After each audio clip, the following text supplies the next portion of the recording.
வணக்கம். எல்லாரும் எப்படி இருக்கீங்க? நம்ம தெனாலிராமன் கதை பார்த்து ரொம்ப நாள் ஆச்சு. வாங்க இன்னைக்கு தெனாலிராமன் கதை பத்தி பார்க்கலாம். இப்ப மன்னர் ரொம்ப வருத்தத்துல இருந்தாராம்.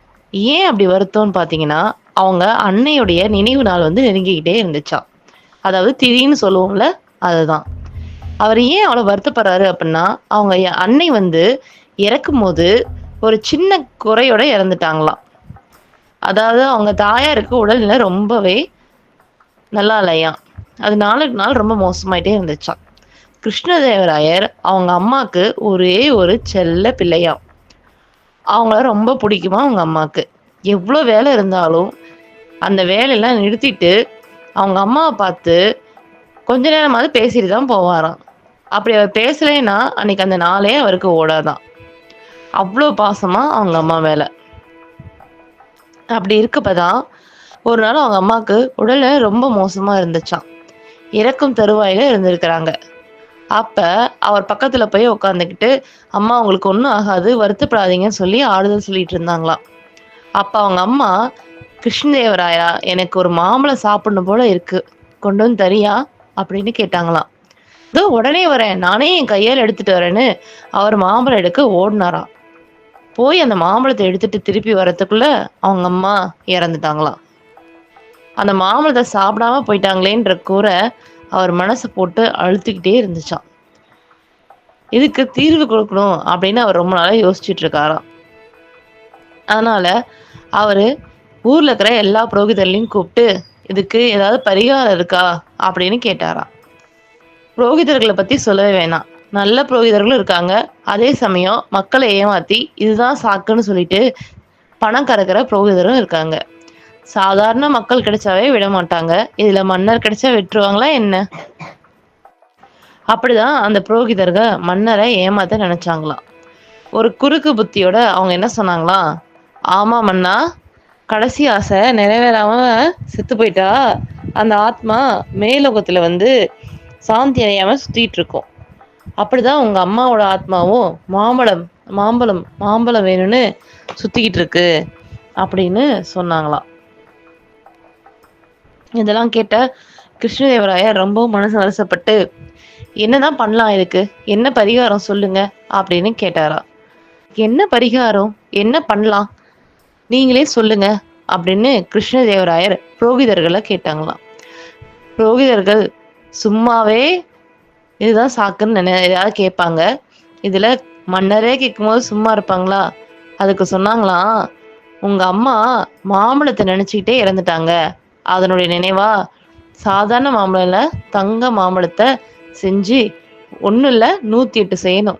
108 தங்க மாம்பழத்தை 108 தங்கத்தட்டுல வச்சு ஒவ்வொரு புரோகிதர்களுக்கா நீங்க கொடுக்கணும் அப்படின்னு சொல்லி சொன்னாங்களாம். அதாவது ஒவ்வொரு புரோகிதர்களுக்கும் ஒரு தங்கத்தட்டு, அதுல தங்க மாம்பழம் வச்சு இதே மாதிரி 108 புரோகிதர்களுக்கு கொடுக்கணுமா அப்படின்னு சொன்னாங்களாம் கிருஷ்ணதேவராயர் கிட்ட.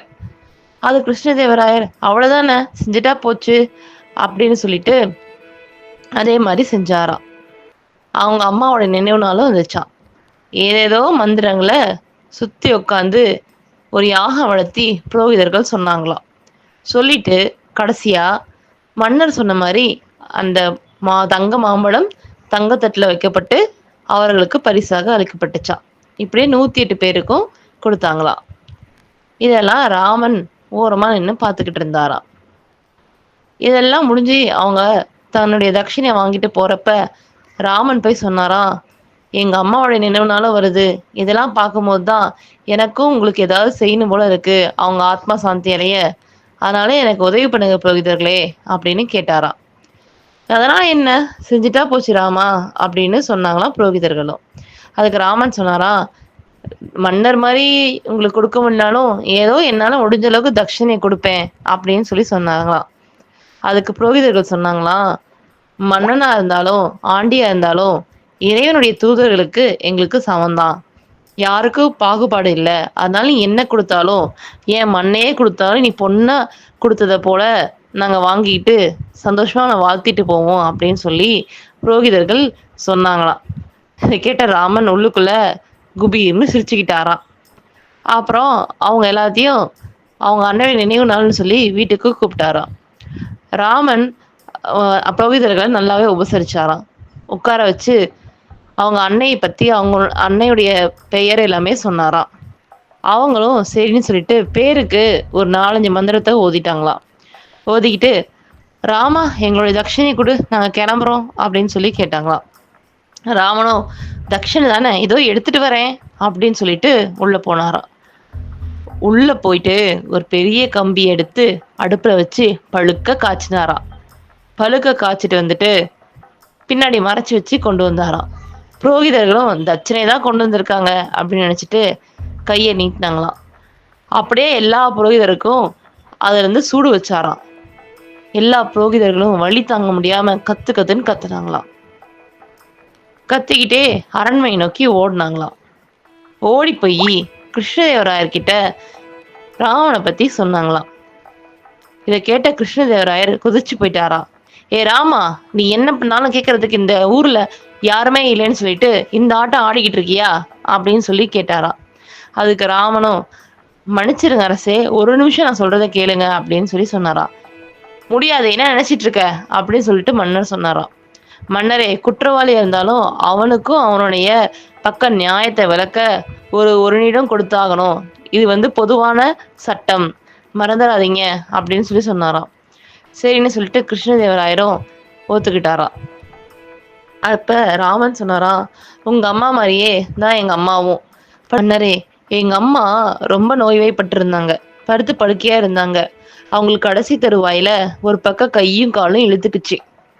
அப்ப ஓடி போய் கம்பிய காய வச்சு பழுக்க பழுக்க எடுத்துட்டு வந்து என் இழுத்துக்கிட்ட கையிலையும் காலையும் சூடு வை, அப்பதான் அது சரியாகும்" அப்படின்னு வழியில துடிச்சுக்கிட்டே என்கிட்ட சொன்னாங்க. நானும் ஓடி போய் கம்பியை காய வச்சு எடுத்துட்டு வரதுக்குள்ள அவங்க இறந்துட்டாங்க. உங்க அம்மா எப்படி மாமலத்தை நினைச்சு ஆத்மா சாந்தி அடையாம இருக்காங்களோ, அதே மாதிரி எங்க அம்மாவும் அந்த வலிப்பு நோயுடைய ஒரு கையும் ஒரு காலும் இழுத்துக்கிட்டு இருப்பாங்க. அப்ப குணப்படுத்த முடியலன்னா என்ன, இப்ப சூடு வச்சு அவங்க ஆன்மாவை குணப்படுத்தலாம் தான் நான் இப்படி பண்ணேன் அரசே. நான் பண்ண தப்புன்னு என்னை மன்னிச்சிருங்க அப்படின்னு சொல்லி சொன்னாராம். மன்னர் ஒரு நிமிஷம் அதிர்ந்து போயிட்டாராம். ராமர் உடனே, "ஆமாமண்ணா, தங்க மாம்பழத்தை இவங்களுக்கு கொடுத்தா உங்க அம்மாவோட ஆத்மா சாந்தி அடையுன்ற போது எங்க அம்மாவுக்கு சூடு வச்சுட்டா அவங்களோட கை கால்கள்லாம் சரியாயிராதா?" அப்படின்னு சொல்லி சொன்னாராம். இதை கேட்ட அமைச்சர்கள், அரசவை அரசவையில கூடியிருந்த மக்கள் அனைவரும் குபீர் குபீர் குபீர்னு சிரிச்சாங்களாம். அவங்க சிரிச்ச சிரிப்பு இடிசத்த மாதிரி அந்த ஊரே கேட்டுச்சான். என்ன குட்டீஸ், இந்த கதை உங்களுக்கு பிடிச்சிருந்துச்சா? பாத்தீங்களா? யாரையும் ஏமாத்தி பிழைக்க கூடாது. என்னன்னாலும் நம்ம நேர்மையா இருக்கணும். கேடுவான் கேடு நினைப்பான். அதுதான் இந்த கதையுடைய நீதி. உங்க எல்லாருக்கும் இந்த கதை பிடிச்சிருந்துச்சா?